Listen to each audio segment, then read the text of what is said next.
Namaskar. Let's start class 10th 2.2 second question.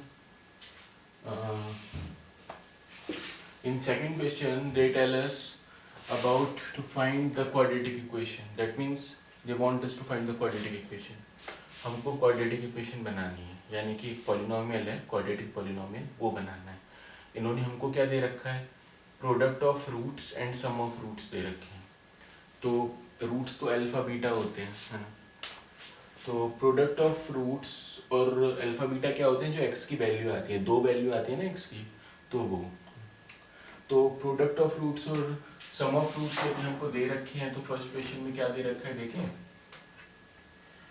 Second question का first part, second question के first part में इन्होंने हमको सम ऑफ रूट और प्रोडक्ट ऑफ रूट दे रखे हैं 1/4, -1. इस बात का क्या मतलब है, तो जो 1/4 है ये तो सम ऑफ रूट्स है, सम ऑफ रूट्स, और -1 है प्रोडक्ट ऑफ रूट्स. यानी कि सम ऑफ रूट का मतलब अल्फा प्लस बीटा तो ये दे रखा है, और प्रोडक्ट ऑफ रूट मतलब alpha multiply beta, alpha into beta तो ये दे रखा है. ठीक है. और इस बात का क्या मतलब है, सम ऑफ रूट्स हमने प्रीवियस क्लास में देखा था क्या होता है, -b/a. तो ये जो 1/4 है ना, एक्चुअली में ये क्या है, -b/a है. तो -b/a ये तो दे रखा है 1/4. ठीक है. और प्रोडक्ट ऑफ रूट्स यानी कि c/a वो दे रखा है -1. एंड खाली -1 है तो उसका मतलब -1/1 है वो, क्योंकि नीचे तो 1 ही है ना. अब ध्यान से देखिए, अगर हम इनको कंपेयर करें तो -b/a 1/4 है और c/a 1/-1 है, सॉरी -1/1 है. तो a तो यहाँ 4 है, यहाँ a 1 है. हम क्या करेंगे, a को एक जैसा कर लेंगे, तभी तो a की वैल्यू मिलेगी. हमको a b c तीनों की वैल्यूज चाहिए. क्यों? क्योंकि उसी से हम क्वाड्रेटिक इक्वेशन बना पाएंगे. क्वाड्रेटिक इक्वेशन क्या होती है हमारी, क्या होती है क्वाड्रेटिक इक्वेशन,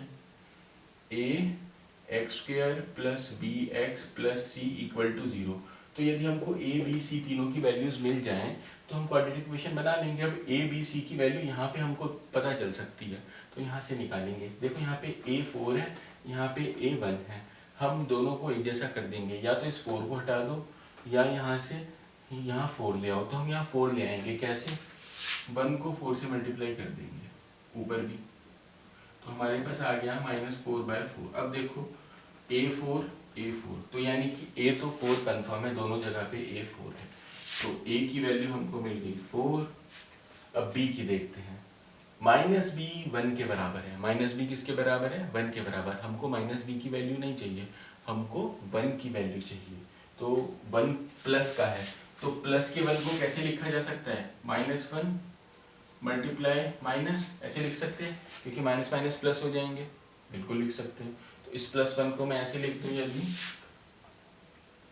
-b/a = -1/4. तो यहाँ पे ये वाले माइनस से ये वाला माइनस, ये वाले माइनस से ये वाला माइनस कैंसिल हो गया. तो b की वैल्यू मेरे को क्या मिल गई, -1. तो b मिल गया -1 है ना. b वाले माइनस से वाला माइनस कैंसिल हो गया, तो मेरे को b की वैल्यू क्या मिल गई, कंपेयर करके -1 यहाँ लिख लेंगे. बाय कंपेयरिंग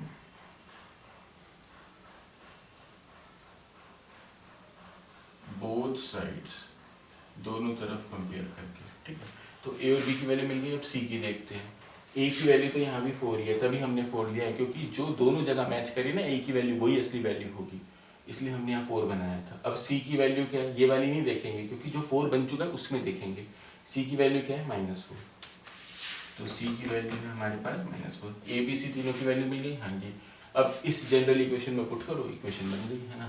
तो यहाँ पुट करो, a की जगह पे लिखो 4x² प्लस b की जगह पे लिखो -1 x प्लस c की जगह पे लिखो -4 = 0. ब्रैकेट खोल दो. 4x² - x - 4 = 0. This is our quadratic equation for the first part of question number 2. Okay. तो इसको नोट कर दो, फिर आगे बढ़ते हैं।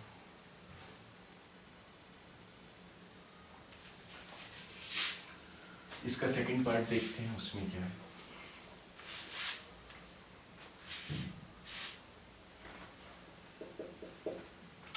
सेकंड पार्ट में वो हमको क्या कह रहे हैं,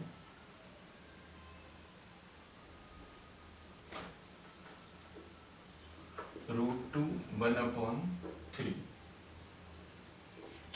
ठीक है, तो सम ऑफ रूट तो √2 है और प्रोडक्ट ऑफ रूट 1/3 है। तो सम ऑफ रूट्स क्या होता है, सम ऑफ रूट्स क्या होता है, माइनस बी अपॉन ए, वो क्या है यहाँ पे √2/1, क्योंकि √2 है तो अपॉन में 1 तो लिख ही सकते हैं। अब देखते हैं प्रोडक्ट ऑफ रूट्स क्या है। प्रोडक्ट ऑफ रूट्स क्या होता है, C/A। तो C/A क्या है 1/3, सो 1/3। देखो भाई, यहाँ पे a की वैल्यू 1 दे रखी है, यहाँ पे a की वैल्यू 3 दे रखी है, तो या तो इस 1 को 3 कर दो या इस 3 को 1 कर दो। हम क्या करेंगे, इस 1 को 3, जैसे पहले वाली क्वेश्चन में किया था। कैसे किया था, 3 से मल्टीप्लाई कर देंगे, ऊपर भी नीचे भी। तो यहाँ हमको मिला -b/a equal to √2 multiply by 3, 1 multiply by 3, तो हमको मिला 3√2/3। तो ये तो हमारे पास सम ऑफ रूट्स हो गया, ये प्रोडक्ट ऑफ रूट्स हो गया 1/3। तो a की वैल्यू यहाँ भी 3 आ रही है, a की वैल्यू यहाँ भी 3 आ रही है, तो a तो हमको 3 मिल गया। अब b देखते हैं, b की वैल्यू यहाँ पे क्या आ रही है 3√2 माइनस b की वैल्यू, हमको b की वैल्यू चाहिए। तो क्या करेंगे, अगेन वही वाला जो हम पहले कर रहे थे, है ना।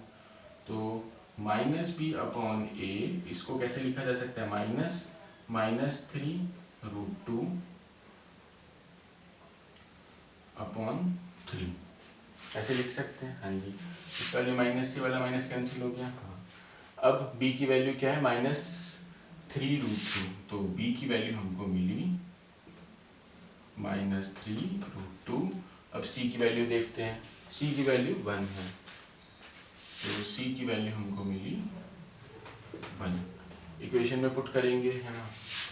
a की जगह पे 3 लिखो, 3x² प्लस b की जगह पे -3√2 लिखो x प्लस c की जगह पे 1 लिखो, इक्वल टू 0। ब्रैकेट खोल दो, 3x² - 3√2x plus 1 equal to 0। So this is our quadratic equation. Note it down.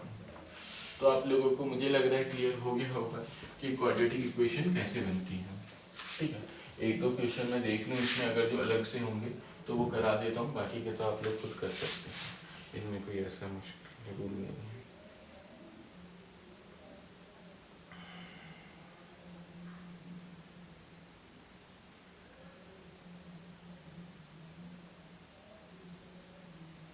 Third question, 0 और √5, तो इसके 0 के नीचे भी 1 लगा दो, √5 के नीचे भी 1 लगा दो। a तो हमारा 1 हो गया, है ना, और b हमारा 0 हो गया, और c √5 हो गया। तो ये तो वैसे ही हो गया क्वेश्चन, आप लोग करके देखना, इजीली हो जाएगा। किसी से मल्टीप्लाई डिवाइड करने की भी जरूरत नहीं पड़ेगी, क्योंकि पहले से ही a बराबर है। अब है फोर्थ क्वेश्चन, 1 और 1, इसके नीचे भी अपॉन में 1/1 लगा दो। a तो 1 हो गया, है ना, b क्या हो गया -1 हो गया, करके देख लेना, है ना, और c क्या हो गया 1 हो गया। तो ये भी बहुत ही आसान है। फिफ्थ देखते हैं,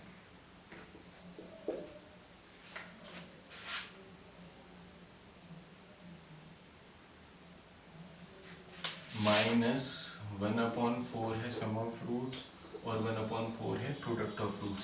दोनों में डिनोमिनेटर सेम है, तो डिनोमिनेटर सेम करने की भी आवश्यकता नहीं है। a तो हमारा 4 हो गया, -b हमारा -1 हो गया, तो माइनस से माइनस कैंसिल हो गया, तो b हमारा हो गया 1, है ना, और c हमारा 1, तो ये भी कोई ज़्यादा वैसी बात नहीं है, ये भी हो गया है। सिक्स्थ देखते हैं, लास्ट है इसका, ठीक है। अगर किसी को कोई सा ना आए तो वो मेरे से पूछ लेना, चीटिंग करने की गुस्ताखी मत करना, मेरे से पूछ के ऐसे बोल देना कि ये वाला क्वेश्चन नहीं आ रहा, तो मैं उसका सोल्यूशन पेज पे करके आपको वीडियो बना के भेज दूँगा।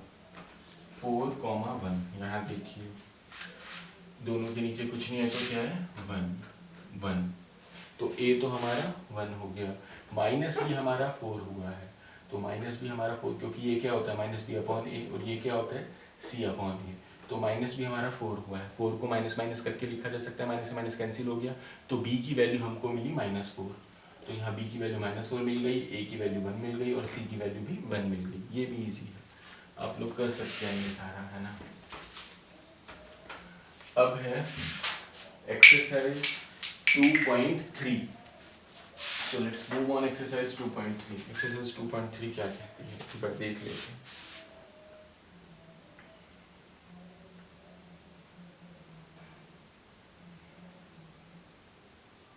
एक्सरसाइज 2.3 में पॉलिनोमियल डिवीजन है, आप लोगों ने डिवाइड किए थे ना 9th क्लास में, बिल्कुल वैसे ही डिवाइड है एक्सरसाइज 2.3 में। क्वेश्चन नंबर 1 देखता हूँ, बताता हूँ आपको, है ना, आसानी से हो जाएगा, बस आपका एक बार रिवाइज हो जाएगा ये, तो आप लोग कर पाएंगे, इसीलिए करवा रहा हूँ।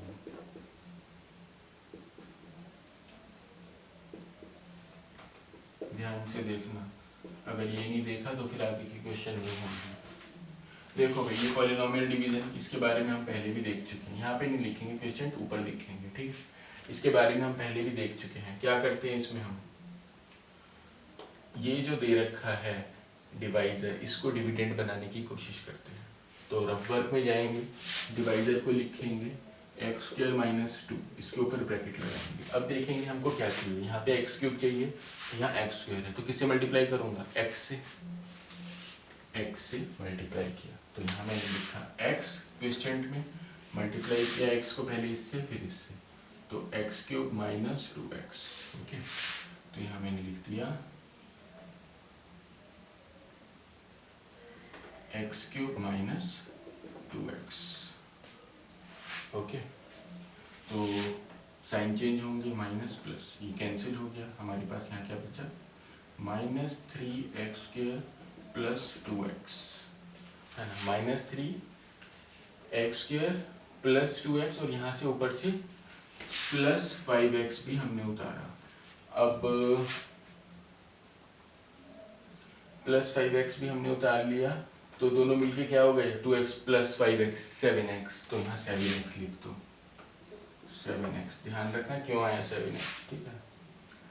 अब इसको फिर से लिखो, x² - 2, हमको यहाँ क्या चाहिए, x² चाहिए, x² तो यहाँ पहले से, और क्या चाहिए, 3 चाहिए, वो भी माइनस का, तो -3 से इसको मल्टीप्लाई कर दो, -3 से हमने इसको मल्टीप्लाई कर दिया, हमको क्या मिला, -3x² - 6,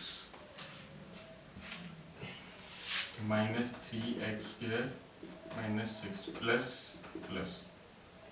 ये कैंसिल हो गया, यहाँ हमको क्या मिला, ये दोनों अनलाइक टर्म्स हैं, तो 7x तो एज इट इज रहा, फिर +6 और वहाँ से एक माइनस का 3 भी उतार दिया, तो +6 और -3 क्या हो गया, +3, तो यहाँ +3 लिख दो, ठीक है। अब फिर से यहाँ आओ, एक बार देखिए मैंने क्वेश्चन से उतारा है नहीं, ऐसे डाउट चल रहा है, क्वेश्चन तो सही है, ठीक है। अब फिर से यहाँ आ जाओ, x² - 2, अब देखो x² दे रखा है, हमको x करना है, तो यानी कि x तो छोटा है x² से, है ना, x² बड़ा है, तो ये तो छोटा हो गया, रिमाइंडर में जब छोटा बच जाता है तो उसको वहीं छोड़ देते हैं, तो ये छोड़ दिया हमने, यही आंसर है, इसको नोट कर लो, फिर अगले क्वेश्चन की तरफ बढ़ते हैं।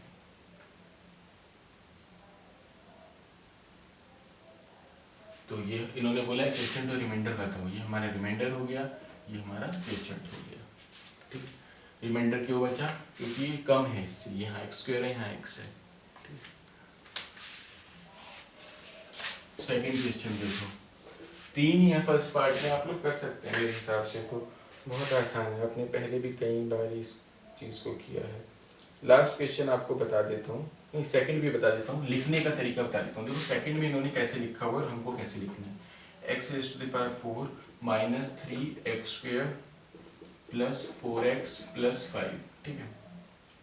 और gx इन्होंने लिखा है, यानी कि जिससे डिवाइड कर रहे हैं, वो इन्होंने लिखा है x² प्लस 1 माइनस एक्स। ये गलत फॉर्मेट है, ऐसे नहीं लिखना है। इसको हम कैसे लिख सकते हैं, x² माइनस एक्स प्लस 1। पहले x² ही आएगा, मतलब जो सबसे बड़ी वाली पावर होती है पहले वो आती है, फिर उससे छोटी, फिर लास्ट में कांस्टेंट आता है। ऐसे नहीं लिखना है, तो इसको ऐसे लिख लेंगे जैसे नीचे दे रखा है, ठीक है। ऐसे करके डिवाइड का बना के अंदर इसको लिखेंगे। इसको भी देख लो, अंदर वाले को ठीक से लिखा हुआ है, हाँ जी ये तो ठीक से। बस डिवाइड कर दो। इस बार 3 वाला होगा क्योंकि यहाँ पे 3 टर्म्स हैं, है ना। ज़्यादा मुश्किल नहीं है। यहाँ पे स्क्वायर है ना, हमको 4 चाहिए तो स्क्वायर से ही मल्टीप्लाई करना पड़ेगा, आसानी से हो जाएगा। करके दिखाएं क्या? चलो ये वाला और कर देते हैं। X square minus x plus 1 किससे मल्टीप्लाई करूँ मैं? यहाँ 4 बनाने के लिए एक्स स्क्वायर से करूँगा। तो यहाँ क्वेश्चन में मैंने एक्स स्क्वायर लिख दिया। क्या हुआ? X raise to the power 4 minus x cube plus x square, ये आया। तो x raise to the power 4 minus x cube plus x square, sign change किए, माइनस प्लस माइनस, ये तो पूरा कैंसिल हो गया। यहाँ पे एक्स स्क्वायर है ऊपर, यहाँ क्यूब है, तो ये तो लाइक टर्म्स नहीं है, तो ये तो सॉल्व नहीं हो सकता, है ना। यहाँ पे देखो स्क्वायर है, यहाँ स्क्वायर है, ये दोनों लाइक टर्म है, ये सॉल्व हो सकते हैं। इसका हमने साइन चेंज करके माइनस का कर दिया, ये माइनस का पहले से था। माइनस माइनस प्लस हो के क्या हो गया? माइनस 4x स्क्वायर, है ना। और साथ में ये वाला क्यूब भी आएगा, क्यूब पहले आता है तो इसको यहाँ लिखेंगे क्योंकि अकेला है ये, तो प्लस का हो गया, इसका साइन चेंज हो गया एक्स क्यूब। और ये भी पार्टिसिपेट कर रहा है क्योंकि 3 टर्म्स हैं, तो प्लस 4x, ठीक है। ऊपर से क्या 5 उतारेंगे नीचे? नहीं, 5 नहीं उतारेंगे क्योंकि यहाँ 3 टर्म्स हैं और यहाँ भी 3 टर्म्स हैं, ठीक है। यदि कोई ऐसा नंबर यहाँ होता कि 5 उसमें प्लस या माइनस हो सकता था, तब उतार देते हैं, ठीक है। तो ये सारे अनलाइक टर्म्स हैं 5 के साथ, तो इसलिए उसको नहीं उतारेंगे। अब इसको मल्टीप्लाई करते हैं। X square minus x plus 1, क्या बनाना है? एक्स क्यूब बनाना है। किससे मल्टीप्लाई करूँगा? एक्स से, तो प्लस एक्स, क्या आया हमारे पास? X cube minus X square plus X, X cube minus X square plus X, sign change किए, माइनस प्लस माइनस, ये कैंसिल हो गया पूरा, ये प्लस का हो गया, तो हमारे पास आया माइनस 3x स्क्वायर, ये भी माइनस होके प्लस 3x और ऊपर से उतारा 5। अब देखते हैं ये इससे जाएगा, हाँ जी जाएगा। तो एक्स स्क्वायर है, यहाँ भी एक्स स्क्वायर है, परफेक्ट। हमको क्या क्या चाहिए? माइनस 3 चाहिए, तो यहाँ माइनस 3 से मल्टीप्लाई कर देंगे इस पर। X square minus x plus 1 multiply bye minus 3, minus 3 से एक्स स्क्वायर मल्टीप्लाई किया, क्या है हमारे पास? माइनस 3x स्क्वायर, माइनस 3 से मल्टीप्लाई किया minus x plus 3x, minus 3 से प्लस 1 माइनस किया माइनस 3, ठीक है। तो ये हमारे पास आया है। चलो इसको लिखते हैं। माइनस 3 से मल्टीप्लाई किया हमने, तो हमको मिला minus 3x square plus 3x minus 3, ठीक है। अब साइन चेंज करो, प्लस माइनस प्लस, ये पूरा कैंसिल, ये पूरा कैंसिल, यहाँ हमको मिला 2, तो वो हमारा रिमाइंडर है और ये हमारा क्वेश्चन था। तो ये हमारा कौन सा था? सेकंड क्वेश्चन था। ऐसे ही थर्ड होगा, ठीक से लिखना ज़रूरी है। जैसे इस वाले में ये 1 पहले लिखा था, x बाद में, तो इसको हमने इंटरचेंज करके लिखा, क्योंकि जो हम लिखने का तरीका होता है वो क्या होता है, पहले सबसे ज़्यादा डिग्री वाला लिखो, फिर उससे कम लास्ट में कांस्टेंट, ठीक है। इसको नोट कर लो, आप लोग कर सकते हैं इजीली, है ना।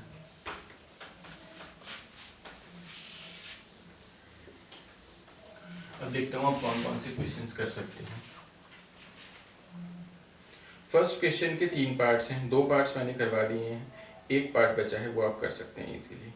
सेकंड क्वेश्चन में भी यही होगा, कॉमा डाले हुए हैं बीच में, जो कॉमा से पहले वाला है वो डिवाइजर है, कॉमा के बाद डिविडेंड है, डिवाइड करना है बस सिंपल, ये भी आप लोग कर सकते हैं।